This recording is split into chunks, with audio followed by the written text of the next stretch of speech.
O Papo de Aprendiz de hoje vai trazer para vocês uma proposta educativa que envolve pelo menos 7 das 10 competências gerais da BNCC.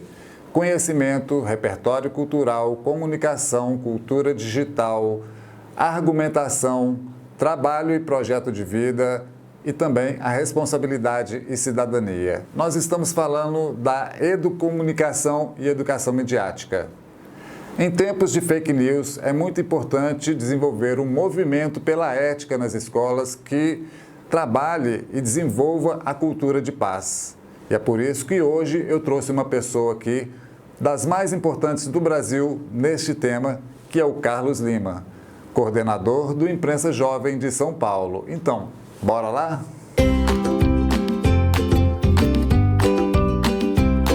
Muito bem.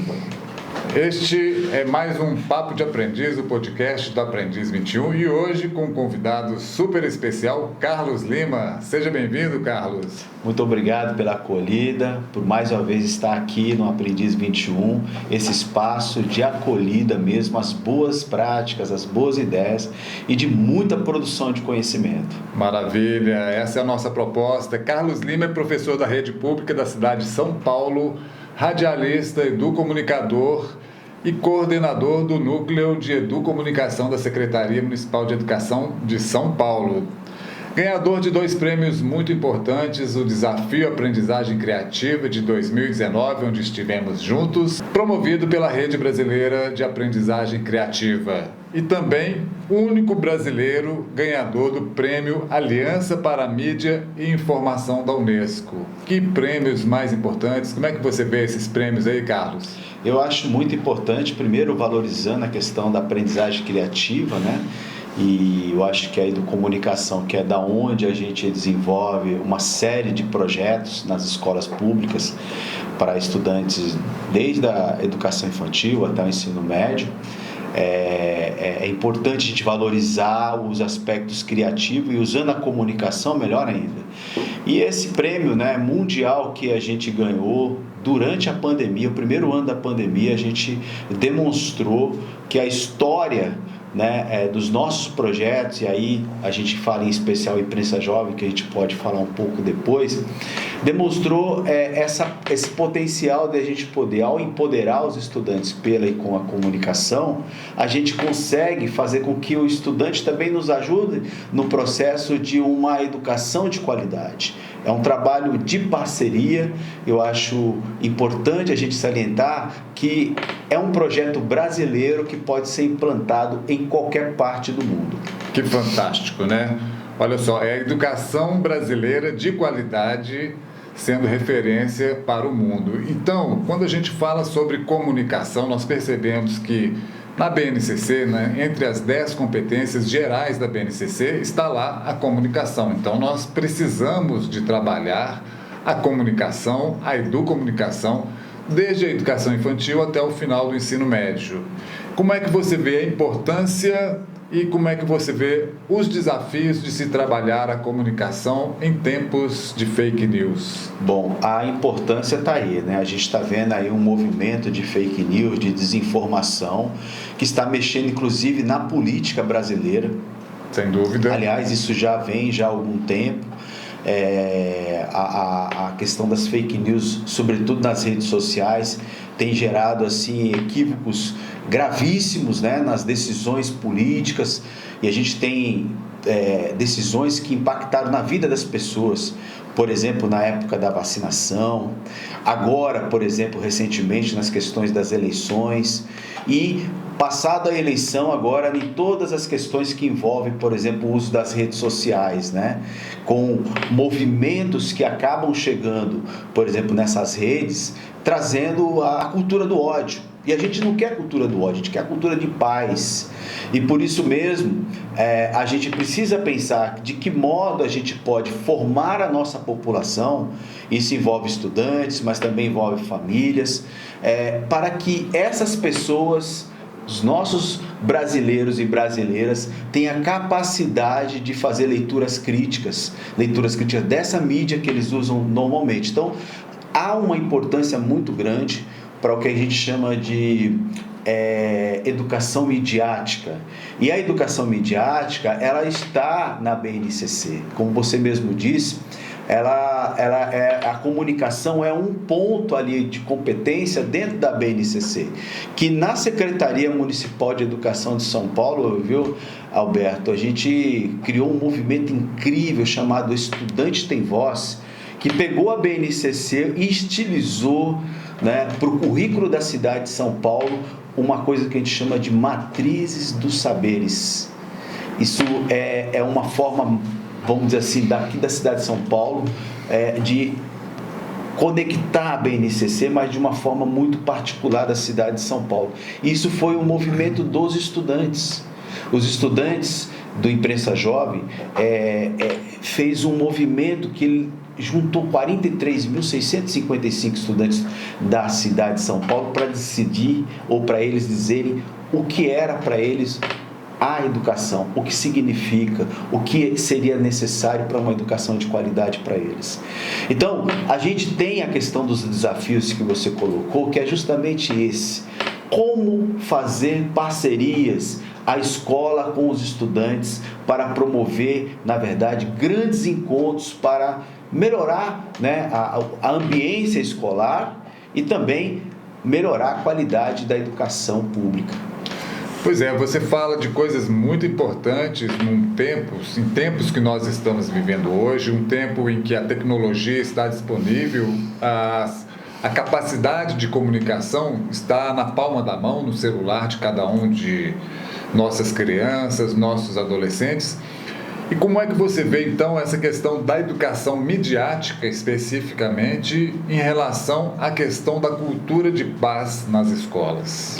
Bom, quando a gente traz a cultura de paz, a gente está dizendo uma coisa chamada de cultura do encontro, né? A gente está falando de um aspecto chamado bem viver, né? Que vem muito da cultura maia, né? Que traz a ideia de que quando você tem uma comunidade, a comunidade precisa ter um ecossistema de comunicação aberto e criativo, que na verdade é um espaço onde o diálogo é muito valorizado.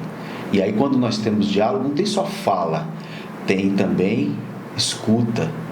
Escuta e fala simultânea entre os sujeitos daquela comunidade, ou que pertence àquele ecossistema, onde ao mesmo tempo que ouve, tem a oportunidade depois de falar.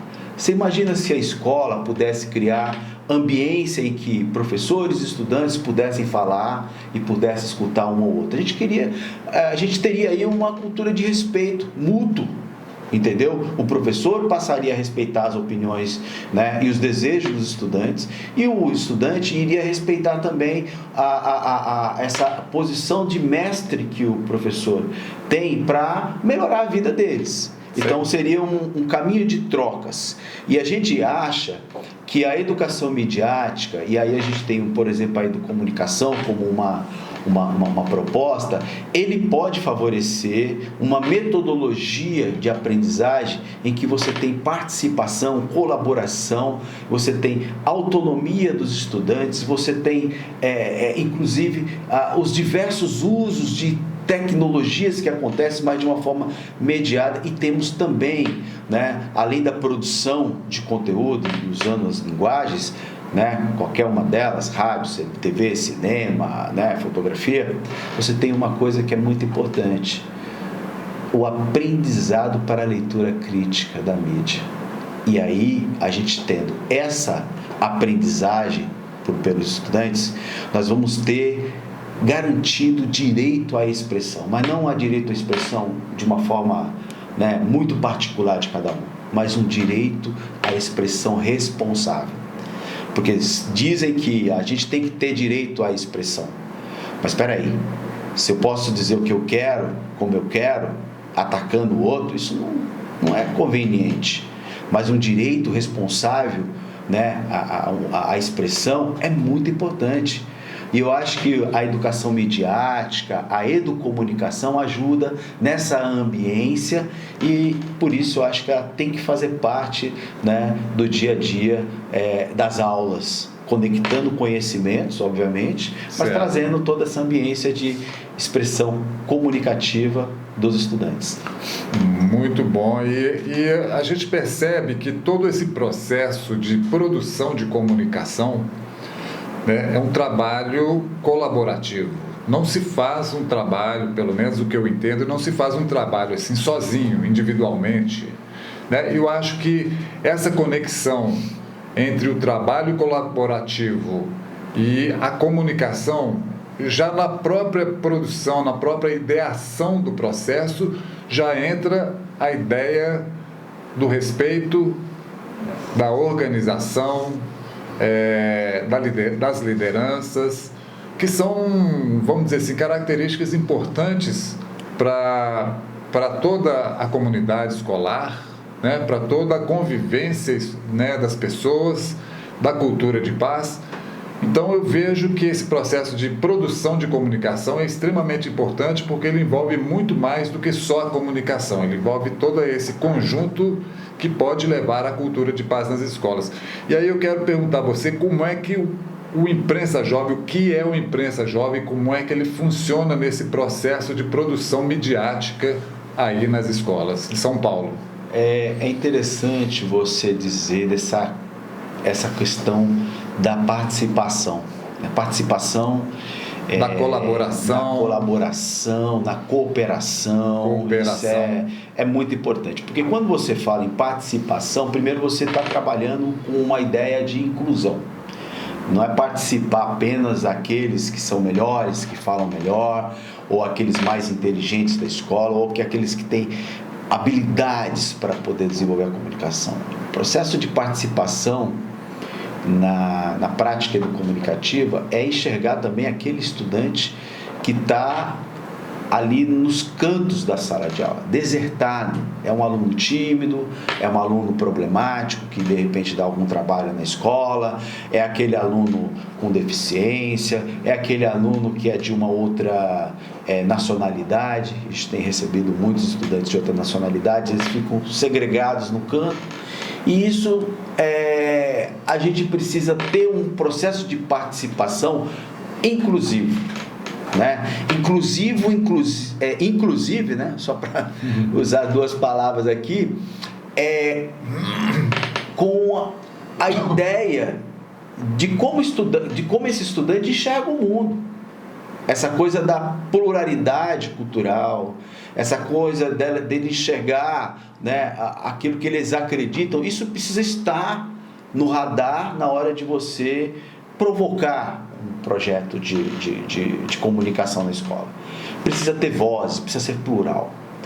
E aí, o Imprensa Jovem, ele é uma agência de notícia, como uma agência de notícia de um veículo de comunicação, em que você tem várias tarefas e vários espaços onde esse estudante pode participar. Então, se o estudante é tímido, ele pode ser o redator. O estudante que fala muito, dá trabalho na escola, pode ser o cara que vai fazer a fala, a apresentação, a entrevista. Um aluno que, de repente, gosta de tecnologia, ele pode ser o editor. O outro que gosta de tirar fotografia, não quer aparecer, ele pode. Então, quando a gente tem um projeto que cabe todo mundo, você tem maior facilidade de fazer inclusão. Perfeito. Entendeu? E aí, o Imprensa Jovem funciona como uma agência de notícia, onde os estudantes produzem notícias e usam as mídias sociais em geral para poder divulgar, né, notícias, entrevistas, reportagens para a comunidade. Eventos, né? Ele também potencializa, por exemplo, os canais de comunicação da escola com a comunidade. Então, em geral, em São Paulo, as equipes de Imprensa Jovem é o próprio canal da escola com a comunidade, com as famílias. Então, é um espaço de comunicação diferenciado, porque... Por que é diferenciado? Não tem só o jeito como a gestão da escola enxerga a comunidade, mas você tem um estudante no meio chamado estudante mediador. E a gente tem até um termo, estudante mediador dos Objetivos do Desenvolvimento Sustentável, que a gente fez essa engenhoca com a Unesco. É o estudante que entende de comunidade, entende de escola, então ele pode também fazer a criação e a gestão compartilhada com o professor do processo de comunicação com a comunidade. Então, a escola se aproxima da comunidade. Então, o Imprensa Jovem é esse espaço de conexão da escola com a comunidade. Perfeito. Acho que o Imprensa Jovem, eu tive a oportunidade, né, de estar em São Paulo em 2019, vi um pouco da atuação do projeto, do programa Imprensa Jovem, né, e realmente fiquei muito admirado.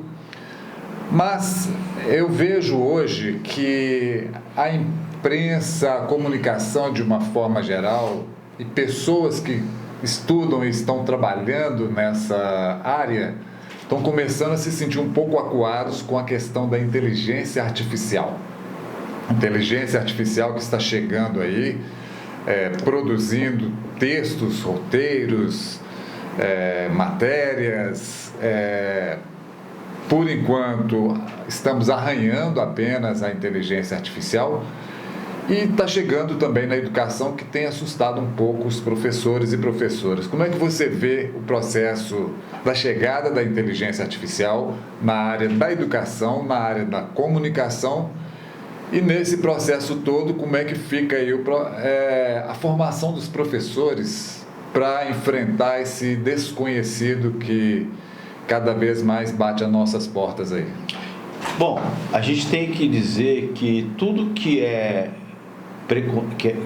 enxergado com preconceito é porque da parte de quem é preconceituoso ou preconceituosa é mais por desconhecimento. Se a gente possibilita a pessoa conhecer, a gente tem a possibilidade de fazer ela enxergar de forma diferente, né? De repente enxergar o que é um problema, talvez uma oportunidade.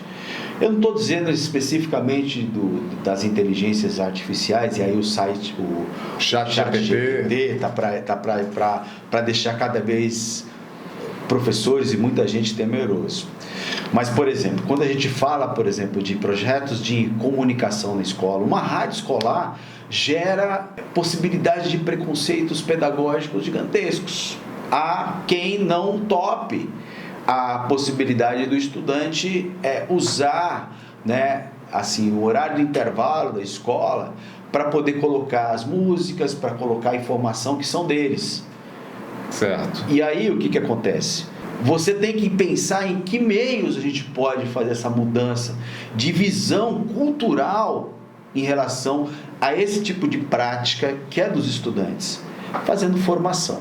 Então, a formação de professores precisa trazer essa perspectiva de como os professores possam entender as linguagens, esse processo de participação dos estudantes, para que eles, agora eu sei que não era bem isso que eu pensava. Muitas vezes acontece isso. Você quebra uma cultura e cria uma outra.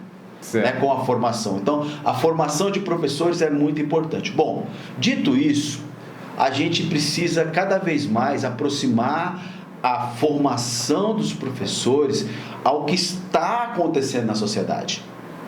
Eu não posso emparedar a minha formação sendo um feudo sem olhar o que está acontecendo na sociedade. Por que não a gente, de repente, trazer usos de tecnologias, inteligências artificiais com os professores para discutir em processo formativo, de repente eles experimentar, né, para que a gente possa ter uma noção melhor, né, de que isso é ruim ou é muito bom, ou pode ser uma coisa e pode ser outra. A gente precisa descobrir isso coletivamente. E é o processo de formação que vai possibilitar isso. De uma forma geral, ele traz sempre os dois lados. Sem dúvida. A tecnologia, a gente vê aí, o processo de comunicação, ele sempre traz os dois lados. Sim. Né? E cabe a nós aprendermos, nos formarmos e saber tomar as decisões adequadas para ajudar os nossos alunos e alunas a aprender a usar da melhor maneira possível e para o bem. E isso, por exemplo, quando a gente fala do ChatGPT, em que a primeira coisa que quando a gente faz, assim, faz uma pergunta, ele te dá uma resposta. Pô, acabou, não vai precisar mais fazer redação. Talvez, penso eu, que a gente precisa mudar o método de como a gente vai formar os nossos estudantes. E aí eu falo, é mais importante a gente pensar em processos de formação de nossos estudantes, trabalhando na pedagogia de projeto, porque numa pedagogia de projeto você cria uma possibilidade do estudante pensar em cima de um problema. Exatamente. E aí quando ele pensa num problema, dependendo do que ele vai do projeto de intervenção que ele quer fazer, ele vai ter que usar alguma ferramenta mais rápida que vai dar uma parte para a resolução do problema dele, e a outra talvez ele vai pensar, ele vai discutir, ele vai escrever, entendeu? Então, se a gente tem um modelo, por exemplo, de uma atividade em que facilmente uma tecnologia, não precisa nem ser um chat GPT, você vai no Google, faz uma pergunta até por áudio, já vem a resposta. Certo. O estudante entregou aquela resposta. O professor pediu, deu a resposta. Ah, mas foi da internet. Falei, mas como é que você pediu esse projeto? Não seria interessante pensar em alguma atividade mais complexa que isso poderia entrar? Porque o estudante ele está conectado ao mundo. Eu estou pensando que talvez a escola precisa se conectar ainda mais. Sem dúvida. À sociedade. Eu sou um grande defensor da pedagogia de projetos. Quando nós estivemos lá nos Estados Unidos, nós vimos várias escolas, várias experiências, todas elas desenvolvendo atividades a partir de projetos, a partir de situações, problemas, onde o envolvimento das crianças e adolescentes ele é muito maior. E são vários os tipos de habilidades e competências que são desenvolvidas nesse processo, colocando em xeque aquela questão do copiar e colar que os professores temiam com o Google e agora com o chat. Você lembra quando a gente foi naquela escola, eu não lembro agora o nome, onde uma criança estava fazendo uma cabana, a Sera, que uma criança estava numa parte de fora da escola construindo uma cabana de madeira. Exatamente. A partir de um projeto, a partir de uma maquete, né, de todo um processo colaborativo, de debate, de discussão, de construção de maquete, de troca de ideias, de refinamento de ideias, né, que depois de muito debate, muita experiência, muita pesquisa, foram para a prática construir em tamanho real. Então, eu acho que este é um processo que a gente precisa cada vez mais viver na educação, que é a ideia de se desenvolver projetos a partir de problemas reais.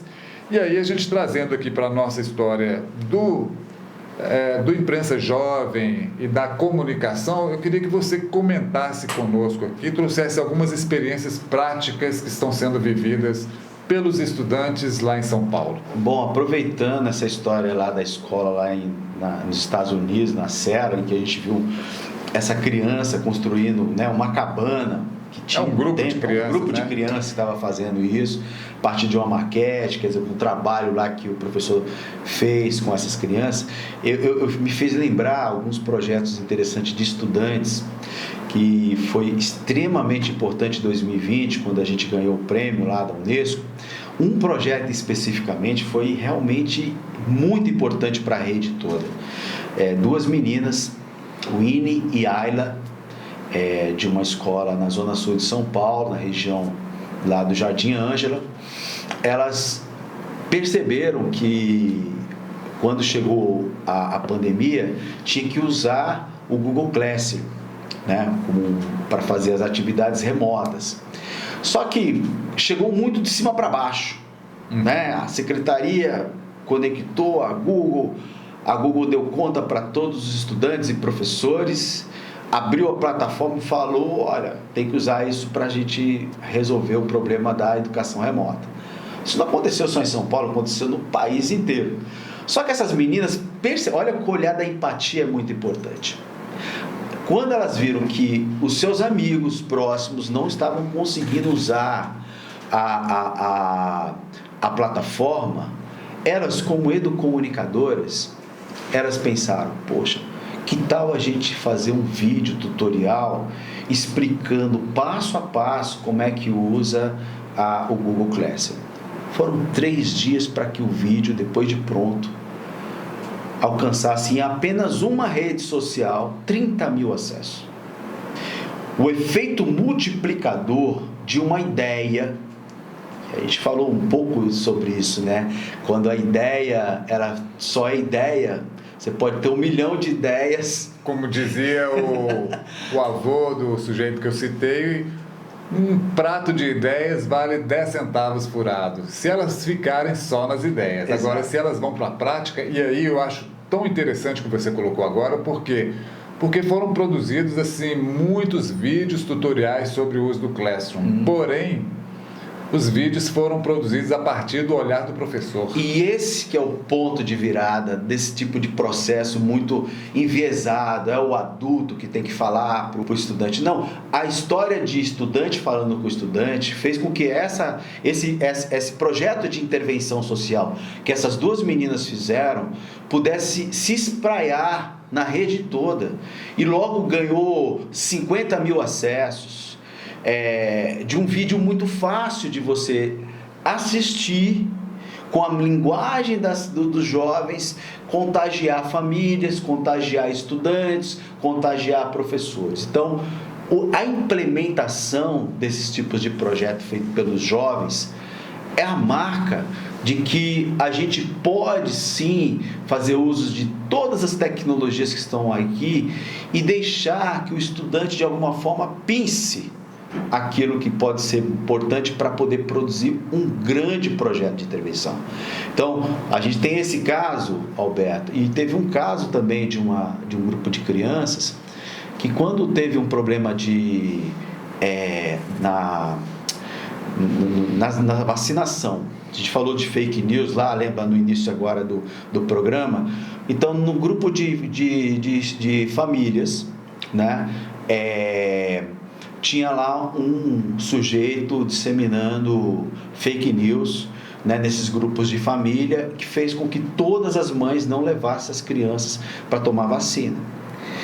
Um grupo de crianças participavam também do projeto Imprensa Jovem, de uma formação que se chama Curso Imprensa Jovem, online, que a gente tem até hoje. E essas crianças da educação infantil, 3, 4 anos as crianças, quando a professora falou: qual é o problema que vocês têm hoje? Falou: nosso problema é que a gente não toma vacina. E aí as crianças falaram assim: que tal a gente fazer um vídeo de telejornalismo onde a gente possa comparar fake news como um saci pererê? Se tivesse 2 pernas, era fake news, cara. E criou esse vídeo incrível, cara, que foi usado como o mesmo vírus que estava dentro dos grupos de família, que estava contaminando as famílias para o mal, esse contaminou para o bem. Usou a mesma estratégia que comoveu e fez as famílias entender que é mais importante ouvir as vozes dos seus filhos do que ouvir qualquer um.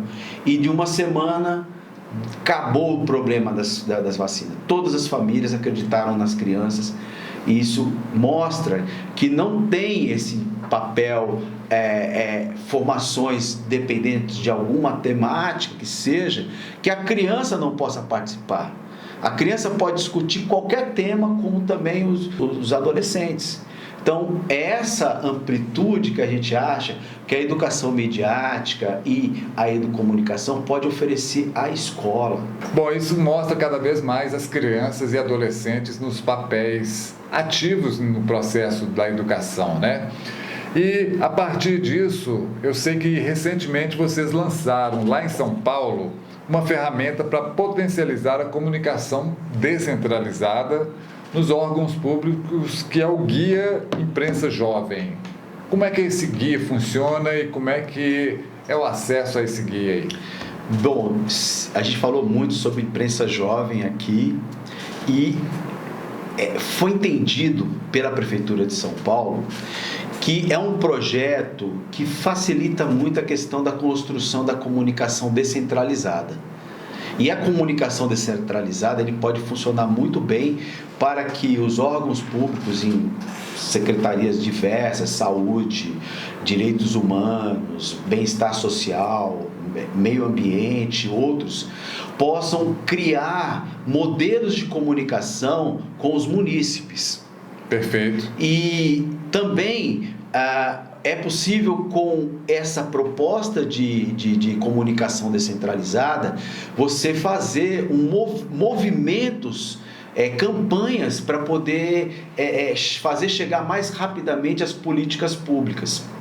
Então, a Prefeitura de São Paulo, por meio do programa Copy-Cola, criou uma proposta de sistematizar projetos e escolheu a Imprensa Jovem para sistematizar o projeto que é da educação, mas que passa agora com o guia ser uma possibilidade de melhorar a comunicação, de potencializar a comunicação descentralizada nos órgãos públicos da Prefeitura. E isso foi um processo em que a gente falou bastante sobre como é que e funciona o Imprensa Jovem, e aí uma equipe, né, que sistematiza projetos no Brasil inteiro, foi entendendo como é que funcionava isso e transformou numa linguagem onde que a gente teria não um projeto só para a educação, mas um projeto que poderia ser compreendido por outros órgãos. Então, trabalhou na proposta da linguagem simples, que é muito importante, criou um modelo de orientação, inclusive de implementação do projeto, e o guia está aí, né? Um guia fantástico, qualquer prefeitura, qualquer governo pode adotar, é um conteúdo muito rápido e fácil de implementar, ele é possibilidade para você criar políticas públicas, para depois você fazer, vamos dizer assim, melhorias para poder alinhar com a política local, e é também um recurso que está disponível gratuitamente, porque ele é um recurso educacional aberto, né? Ele é livre, então é uma forma mais rápida para que escolas, para que governos possam melhorar a sua comunicação. E a gente sabe que governo é muito ruim, né, em relação a comunicar suas políticas públicas, suas políticas de ação. Então, temos aqui, né, o guia Imprensa Jovem, que está na Prefeitura de São Paulo. É muito fácil de você encontrar, é só você ir na internet, colocar Copy-Cola, né? É um programa, é tudo junto, Copy-Cola junto, e você depois procura, né, o Guia do Imprensa Jovem. O Guia do Imprensa Jovem, que é o caso 23. Opa! Tá? Caso 23, pode baixar tudo ali, que vai ser legal. E depois avise a gente, né, que vocês estão usando para a gente poder celebrar isso, né, com muita alegria, falando, olha, muitos outros lugares estão adotando a Imprensa Jovem a partir do guia. Maravilha! Gente, eu conversei aqui com o Carlos Lima, professor, educomunicador, radialista e uma pessoa que vem trazer essa alegria e esse alto astral aqui para o Papo de Aprendiz, o podcast do Aprendiz 21. Muito obrigado, Carlos, pela sua presença, pela sua oportunidade que você está nos dando aí de compartilhar todos esses conhecimentos aqui com o público e os ouvintes do Aprendiz 21. Obrigado, Alberto, agradeço todo mundo aí que está nos assistindo, que está nos ouvindo. Quero dizer que se você quiser desenvolver o projeto Imprensa Jovem na sua escola, no seu estado, no seu município, é muito simples. Você pode entrar em contato com a gente na Secretaria Municipal de Educação de São Paulo. O e-mail é carloslima@sme.prefeitura.sp.gov.br. E Alberto, a gente está chegando na Colômbia com o projeto Imprensa Jovem lá. Olha só, então a internacional. gente consegue trazer uma política pública criada dentro da escola para encantar o mundo. Se hoje nós temos 350 escolas, a gente facilmente vai chegar a 500 escolas logo logo em São Paulo e quem sabe em outros lugares do país e do mundo. É essa a nossa aposta, tomara que vocês consigam ampliar para o Brasil inteiro, para o mundo, e contem com o Aprendiz 21 do nosso podcast Papo de Aprendiz. E se você gostou, então siga-nos aí nas redes sociais também do Aprendiz 21, Facebook, Instagram e o nosso canal no YouTube, Aprendiz 21, Educação Fora da Caixa.